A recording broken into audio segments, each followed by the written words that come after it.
नमस्कार दोस्तों बहुत से लोगों के मन में यह सवाल है कि ईरान को लेकर हुआ क्या। क्योंकि आपने देखा होगा काफी सारा डेवलपमेंट हो चुका था। जैसे ईरान के ऊपर जो एयर स्पेस है खाली हो गया था, कोई फ्लाइट्स वहां से गुजर नहीं रही थी। फिर इसके अलावा भारत ने भी अपने नागरिकों को वहां से लाना स्टार्ट कर दिया था। मतलब ये क्लियर कट था कि ईरान पर अमेरिका स्ट्राइक करने ही वाला है।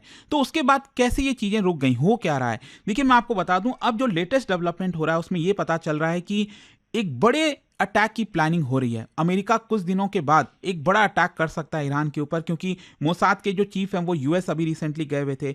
नेतन्याहू ने यहां पर ट्रंप से फोन पर बातचीत की और जो करंट वाला स्ट्राइक था उसको रोकवाया। तो ये सब हो क्या रहा है यहां पर हम डिटेल से चर्चा करेंगे। चलिए शुरुआत करते हैं। लेकिन उससे पहले आप सबको बता दूं, आप में से जो भी लोग यूपीएससी की तैयारी कर रहे हैं, आप हमारा जो प्रतिज्ञा बैच है 2027 के लिए वो अवेल कर सकते हैं, जिसमें प्रीलिम्स, मेंस, इंटरव्यू सब कुछ की तैयारी कराई जाती है। इनफैक्ट 18 बुक्स का जो पूरा सेट है वो आपके घर पर भेजा जाता है। आपको बस यूज करना है ये कोड अंकित लाइव, मैक्सिमम डिस्काउंट के लिए। लिंक कमेंट सेक्शन में दिया हुआ है और ये फोन नंबर है, यहां पर आप कॉल कर सकते हैं। मेरी टीम आपको अच्छे से गाइड कर देगी। चलिए शुरुआत करते हैं। सबसे पहले देखते हैं कि हुआ क्या। देखिए, 3 इंपॉर्टेंट डेवलपमेंट हुए और तीनों ही इंटरकनेक्टेड हैं। सबसे पहला, मोसाद के जो चीफ हैं वो अभी रिसेंटली अमेरिका पहुंच गए। ये आप देख सकते हो, डेविड बानिया, वो अचानक से अमेरिका पहुंचे और ये कोई आम विजिट नहीं था। फिर उसके बाद क्या होता है, जो प्राइम मिनिस्टर हैं इजराइल के, नेतन्याहू, वो डोनाल्ड ट्रंप को अर्ज करते हैं कि आप ये जो करंट स्ट्राइक है उसको रोक दीजिए, अदरवाइज ये शायद हमारे फेवर में नहीं जाएगा। फिर उसके बाद अब जो स्पेकुलेशन ये आ रहा है कि कहीं ना कहीं इजराइल यूएस और ईरान का जो डिप्लोमेटिक एंगेजमेंट है उसको इन्फ्लुएंस कर रहा है। और ये क्यों कर रहा है? क्योंकि आपके पहले नजर में तो यही आएगा ना कि इजराइल को इससे क्या प्रॉब्लम होगी। इजराइल तो चाहता ही है कि ईरान के ऊपर धमाका कर दो, खत्म कर दो। आप सब जानते हैं इजराइल की मंशा है। तो यहां पर इजराइल क्यों चाहेगा कि ये वाला जो स्ट्राइक था उसको रोका जाए, ये मैं आपको बताऊंगा। देखिए, सबसे पहला तो यही है कि मोसाद के जो चीफ हैं डेविड बानिया, ये वॉशिंगटन पहुंच गए। ठीक है, वहां पर काफी हाई डिप्लोमेटिक विजिट था ये, और ये कोई रूटीन विजिट नहीं था। इसका मेन पर्पस क्या था मैं आपको बताता हूं। मोसाद के जो चीफ हैं उनका 4 मेन गोल था। सबसे पहला है कि ईरान को लेकर जो भी इंटेलिजेंस है वो अमेरिका के साथ शेयर करना। मतलब ईरान का जो न्यूक्लियर एनरिचमेंट लेवल है वो कहां तक पहुंचा, मिसाइल रेडीनेस कितना है, जो प्रॉक्सी फोर्स एक्टिवेशन है, हिजबुल्लाह, मिलिशियाज, हौती, इन सब का क्या हो रहा है, तो इन सबको अपडेट देना। दूसरा था कि यूएस का इंटेंशन क्या चल रहा है, यूएस कब स्ट्राइक करने वाला है, क्या नेगोशिएशंस हो रही हैं, क्या चीजें हो रहा है, उसको समझना। फिर तीसरा, यहां पर इजराइल कहीं ना कहीं टाइमिंग को इन्फ्लुएंस करना चाहता था कि अमेरिका जब स्ट्राइक करे तो वो सही टाइमिंग पर स्ट्राइक करे, ये इंपॉर्टेंट है। और चौथा ये कि यहां पर रिटेलिएशन सिनेरियोस को भी प्रिपेयर किया जाए, क्योंकि ऑब्वियस ही बात है, अगर अमेरिका स्ट्राइक करेगा ईरान पर, ईरान भी चुप तो नहीं बैठेगा, वो भी यहां पर कुछ ना कुछ हमला करेगा। तो इससे इजराइल को इनफैक्ट ज्यादा नुकसान हो सकता है। एंड दैट इज वाई यहां पर इजराइल काफी ज्यादा इन्वॉल्व हो रहा है। क्योंकि आप समझिए, अगर ईरान पर हमला होता है तो ईरान अपने जितने भी प्रॉक्सीज हैं उसको एक्टिवेट कर देगा। इराक के अंदर, सीरिया के अंदर, लेबनान के अंदर जैसे हिजबुल्लाह हो गया, यमन के अंदर हौतीज हो गए, तो ये सभी इजराइल के ऊपर यहां पर एक साथ अटैक कर सकते हैं, जिसकी वजह से इजराइल को भी बड़ा नुकसान हो सकता है। तो दैट इज वाई इजराइल का यहां पर इंपॉर्टेंट रोल आ जाता है और इजराइल इस पूरे अटैक को कहीं ना कहीं इन्फ्लुएंस करना चाहता है। अच्छा, ये जो विजिट था मोसाद के चीफ का अमेरिका में, उसके जस्ट बाद अगर आप देखोगे तो नेतन्याहू का कॉल जाता है ट्रंप को। और यहां पर इनफैक्ट अभी जस्ट लास्ट जो वेडनेसडे था, तभी यहां पर रिपोर्ट आई है कि नेतन्याहू ने अचानक से कॉल किया ट्रंप को और यह कह दिया कि आप ईरान पर जो अटैक करने वाले हो, स्ट्राइक करने वाले हो, उसको एक बार के लिए रोक दीजिए। क्योंकि यूएस का प्लान देखिए क्या था। यूएस का प्लान यह था कि ईरान में वहां की जो सिक्योरिटी फोर्सेज हैं उसको टारगेट करना, उसको खत्म करना। लेकिन इजराइल का यह मानना था कि यह करके आप कोई मीनिंगफुल कोई चीज वहां से नहीं ले पाओगे। फिर भी ईरान कंटिन्यू करेगा अपने आप को और इससे कोई बहुत बड़ी जीत हासिल होगी नहीं। तो इसलिए यूएस को ये जो स्ट्राइक है वो रोक देनी चाहिए। And that is why Netanyahu ने ट्रंप को कॉल करके ये संदेश दिया। फिर अब क्वेश्चन ये है कि नेतन्याहू ने क्यों ऐसा किया होगा। देखो, जैसा मैंने आपको बताया कि इजराइल तो चाहता ही है कि ईरान के ऊपर अटैक हो, लेकिन अटैक को रोकना मतलब ये नहीं है कि कभी अटैक नहीं हो। यहां पर इजराइल ऐसा नहीं है कि ईरान को सपोर्ट कर रहा है, ऐसा नहीं है कि इजराइल पीस चाहता है एट एनी कॉस्ट, या फिर इजराइल मिलिट्री एक्शन को अपोज कर रहा है। इंस्टेड इजराइल चाहता है कि अभी अटैक मत करो, बाद में अटैक करना, एक बड़ा अटैक करना, ये कोशिश है कहीं ना कहीं इजराइल की। और इजराइल का स्ट्रैटेजिक कैलकुलेशन मैं आपको बताता हूं। देखिए, सबसे पहला रिटेलिएशन रिस्क, मैंने आपको बताया ना, ईरान जो है वो ऑब्वियस सी बात है, क्योंकि अमेरिका ईरान काफ़ी ज़्यादा दूर है, डिस्टेंस काफ़ी ज़्यादा है। तो ईरान के पास ऐसा कोई मिसाइल नहीं है कि वो डायरेक्टली अमेरिका तक पहुंचा सके या फिर अमेरिका पर अटैक कर सके। और कोई मिसाइल भेजने की भी कोशिश करेगा तो ऑब्वियस सी बात है, यूएस के पास वो शक्ति है, पावर है, वो बीच में उसको ख़त्म कर देगी। तो इंस्टेड यहाँ पर ईरान क्या करेगा, जो यूएस के अलाइज हैं उस पूरे रीजन में, स्पेशली इजराइल, इनके ऊपर अटैक करना स्टार्ट कर देगा। ड्रोन स्वॉर्म हो गया, साइबर वॉरफेयर हो गया, काफ़ी कुछ कर सकता है ईरान भी।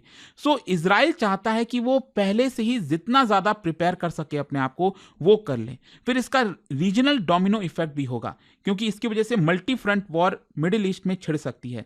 यहाँ पर जो गल्फ ऑयल शिपिंग है वो डिसरप्ट हो सकती है, ग्लोबल एनर्जी शॉक आ सकता है। तो कहीं ना कहीं इजराइल ये भी चाह रहा होगा कि इसमें डिसरप्शन ना आए।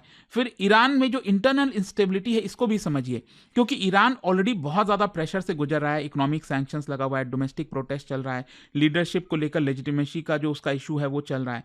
तो इजराइल का पॉइंट ऑफ व्यू ये है कि ऑलरेडी जो ईरानियंस हैं, वहाँ के जो लोग हैं, वो खुद सुप्रीम लीडर के खिलाफ चले गए हैं, प्रोटेस्ट कर रहे हैं। तो जब ऑलरेडी वो ये लोग खुद कर रहे हैं, तो आप अगर अमेरिका कल के डेट में अटैक करता भी है अचानक से ईरान के अंदर, तो जाहिर सी बात है ना, जो लोग हैं वो सुप्रीम लीडर के ऊपर प्रोटेस्ट ना करके अमेरिका के खिलाफ हो सकते हैं। तो ये कहीं ना कहीं जो स्ट्रैटेजी है वो बैकफायर कर सकती है। एंड दैट इज वाई ये इजराइल का कैलकुलेशन है कि अभी यूएस को अटैक नहीं करना चाहिए था। और आप देख सकते हो इजराइल के अंदर आप देखेंगे तो ईरान के अंदर लगातार जिस तरह से प्रोटेस्ट बढ़ा है हर एक रीजन के अंदर, ऐसा नहीं है कि सिर्फ तेहरान या उसके आसपास ही आपको देखने को मिलेगा। पूरा जो वेस्टर्न पार्ट है, ईस्टर्न पार्ट में कहीं कहीं जगह पर जहां पर भी लोग रहते हैं, वो ईरान की जो लीडरशिप है उसके खिलाफ चले गए। तो अब क्वेश्चन ये आता है कि क्या अमेरिका एक बड़े अटैक की प्लानिंग कर रहा है? और इसका संकेत आपको कैसे मिलता है मैं आपको बताता हूं, क्योंकि यूएस के जो ऑफिशियल्स हैं उनका यह मानना है कि मिलिट्री एक्शन अभी भी टेबल पर है। ऐसा नहीं है कि ईरान के ऊपर जो अटैक करने वाला था अमेरिका, उसको कॉल ऑफ कर दिया गया, ऐसा नहीं है। इजरायली ऑफिशियल्स का भी ये मानना है कि इसको डिले किया गया है, आगे आने वाले दिनों में एक बड़ा अटैक हो सकता है। और इसका कारण मैं आपको बताता हूं कि यूएस की जो मिलिट्री है वो एडिशनल डिफेंसिव और ऑफेंसिव कैपेबिलिटीज को भेज रही है इस रीजन के अंदर। इनफैक्ट सबसे बड़ा संकेत तब आया जब अब्राहम लिंकन जो एयरक्राफ्ट कैरियर है और जो पूरा स्ट्राइक ग्रुप है, जो कहते हैं ना बेड़ा जो पूरा चल रहा होता है अमेरिका का अलग अलग जगह, वो इस समय साउथ चाइना सी पर था। वो बेसिकली चाइना पर नजर रख रहा था कि वो ताइवान पर तो कुछ नहीं कर रहा है। तो उस पूरे स्ट्राइक ग्रुप को शिफ्ट किया जा रहा है, अब वो मिडिल ईस्ट की तरफ आ रहा है, जो अरेबियन सी है, ईरान के पास हो गया, उधर की तरफ इसको लाया जा रहा है। और उसमें कई दिन लग सकते हैं इसको लाने में। एंड दैट इज वाई उसके अलावा भी आप देखोगे तो यहाँ पर कई सारा जो air defence system, fighter jet और पॉसिबली सबमरीन्स वगैरह, ये सब भी मिडिल ईस्ट में ईरान के पास लाने की कोशिश की जा रही है। तो ये सब जब रेडी हो जाएगा अमेरिका और अपने आप को प्रिपेयर कर लेगा, क्योंकि इजराइल को भी बचाना है अमेरिका को, तो अगर ईरान रिटेलिएट करता है या फिर उसके प्रॉक्सीज इजराइल के ऊपर अटैक करते हैं, तो अमेरिका के ये जितने भी स्ट्राइक ग्रुप्स यहाँ पर आएंगे, उनके जो एसेट्स मौजूद होंगे, वो इजराइल को प्रोटेक्ट कर पाएंगे उस केस में। अदरवाइज जैसा मैंने आपको बताया कि अगर अमेरिका अभी अटैक करता तो ये शायद इजराइल के लिए भी शायद उतना अच्छा नहीं होता। और आप देख सकते हैं यहाँ पर कि ऑलरेडी ईरान में प्रोटेस्ट के बाद से आप देख पाओगे लगभग 3000 से ज्यादा लोगों की मृत्यु हो गई है। तो अब यहाँ पर क्वेश्चन ये आता है कि यूएस का जो स्ट्राइक है वो सबसे बड़ा थ्रेट क्यों बना हुआ ईरान के लिए, मैं आपको बताता हूं। क्योंकि अभी तो ऐसा लग रहा है कि शायद स्ट्राइक नहीं होगा, लेकिन डोनाल्ड ट्रंप की अगर आप डिप्लोमेसी देखोगे, डोनाल्ड ट्रंप का जिस तरह का पैटर्न रहा है, वो सबसे एक्सट्रीम रेटोरिक से चीजें स्टार्ट करते हैं, धमकी देते हैं साफ साफ, और अनसर्टेनिटी क्रिएट हो जाता है, एक डर महसूस होता है एडवर्सरीज में। जैसे ईरान में भी एक डर होगा ना कि अमेरिका कभी भी अटैक कर सकता है, लेकिन फिर क्या है कि अचानक से कुछ कंसेशन कर लेते हैं या फिर स्टेप बैक कर लेते हैं। ये अक्सर देखने को मिला है। आप देख लीजिए, नॉर्थ कोरिया वाला मामला था, वेनेजुएला वाला हो गया, नेटो के साथ अभी जो चीजें चल रही, तो काफी कुछ यहाँ पर बेसिकली ट्रम्प की जो स्टाइल है कुछ ऐसी ही देखने को मिली है कि पहले धमकी दो, जो एडवर्सरीज है उसके मन में भय क्रिएट करो, फियर क्रिएट करो, और फिर अचानक से अपने आप को थोड़ा सा पुल बैक कर लो और वापस से अचानक से ही स्ट्राइक कर दो, एक सरप्राइज दे दो अटैक करके। कुछ वैसा आपको देखने को मिलेगा। लेकिन एक चीज आप ध्यान रखिएगा, ये जितने भी पहले अटैक किए वेनेजुएला या फिर जो भी, ये ईरान वैसा नहीं है ना। ईरान तो एक बड़ा देश है, उनके पास भी काफी सारी कैपेबिलिटी है। सबसे बड़ा न्यूक्लियर कैपेबिलिटी अगर आप देखोगे तो ईरान ऑलमोस्ट न्यूक्लियर थ्रेशोल्ड तक पहुंचने वाला है। रीजनल प्रॉक्सीज हैं ईरान के पास, उसके कई सारे अलाइज हैं, एनर्जी चेक पॉइंट है, वहां पर ग्लोबल ऑयल ट्रेड को लेकर खतरा हो सकता है, इजराइल का फैक्टर है, यूएस मिलिट्री का प्रेजेंस जरूरी हो जाता है इस स्ट्राइक के पहले। एंड दैट इज वाई ये ईरान के ऊपर स्ट्राइक करना ये थोड़ा सा डिफिकल्ट होगा अमेरिका के लिए भी। और अमेरिका अभी भी अगर आप देखोगे तो कहीं ना कहीं डिप्लोमेसी को कंसिडर कर रहा है।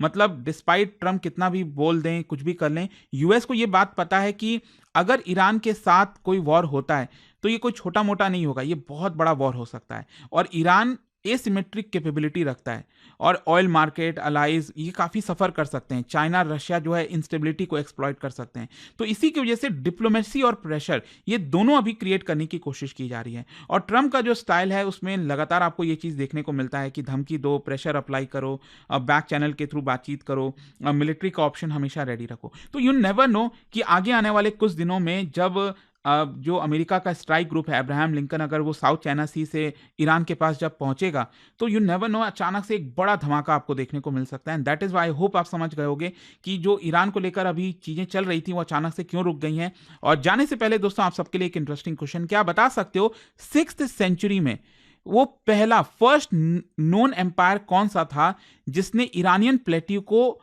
यूनाइट किया था into a large imperial power? ये आपको बताना है। 6th सेंचुरी की मैं बात कर रहा हूं, बीसी। इसका राइट आंसर आप सब जानते हैं, मेरे इंस्टाग्राम पर तो मिलेगा ही, वहां पर अगर आप नहीं हो कोई बात नहीं, टेलीग्राम से ले सकते हैं इसका सही उत्तर। और दोस्तों जैसा मैंने आपको बताया, अगर आप यूपीएससी की तैयारी कर रहे हैं, आप हमारा जो प्रतिज्ञा बैच है उसको अवेल कर पाएंगे, जिसमें प्रीलिम्स मेंस इंटरव्यू सब कुछ की तैयारी कराई जाती है। लिंक कमेंट सेक्शन में दिया हुआ है, यूज करिए ये कोड अंकित लाइव मैक्सिमम डिस्काउंट के लिए। और ये फोन नंबर है, यहां पर आप कॉल कर सकते हैं, मेरी टीम आपको अच्छे से गाइड कर देगी। स्टडी IQ IAS, आपका सिलेक्शन हमारा मिशन।